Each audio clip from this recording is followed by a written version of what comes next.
റെങ്കുക്കു ആണെങ്കിൽ തന്റെ ബ്രീത്തിങ് സ്റ്റൈലും ബ്ലഡ് ഡീമൻ ആർട്ടും കൂടെ കമ്പൈൻ ചെയ്ത് ട്രെയിനിങ് ചെയ്യും. ഇങ്ങനെ ഹാർഡറായിട്ട് ട്രെയിനിങ് ചെയ്യുന്നതുകൊണ്ട് തന്നെ ഡേ ബൈ ഡേ റെങ്കുക്കു ഭയങ്കര സ്ട്രോങ്ങർ ആയിട്ട് മാറിക്കൊണ്ടേ വരും. ചില ടൈമിലാണെങ്കിൽ റെങ്കുക്കുവിനോട് ട്രെയിൻ ചെയ്യാൻ ആക്കസയും കാണും.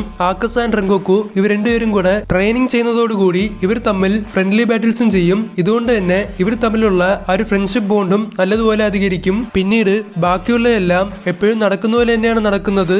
ടെങ്കന്റെ കൂടെ ടാൻജിറോ, ഇനോസ്കെ ആൻഡ് സെനിറ്റ്സു ഇവരെല്ലാരും കൂടെ അപ്പർ റാങ്ക് 6 ആയ ഡാക്കി ആൻഡ് ഗ്യൂട്രോനെ കൊല്ലാൻ വേണ്ടി പോകും. ഇവിടെ വെച്ച് നമ്മൾ ഒന്നും ചേഞ്ച് ചെയ്യുന്നില്ല. ഈ ഒരു ഫൈറ്റിന്റെ അവസാനം ടെങ്കൻ ആണെങ്കിൽ റിട്ടയർ ആവും. അതേപോലെ തന്നെ ടാൻജിറോ ആണെങ്കിൽ ഡീമൺ സ്ലെയർ മാർക്ക് അൺലോക്ക് ചെയ്തിട്ടുണ്ടാകും.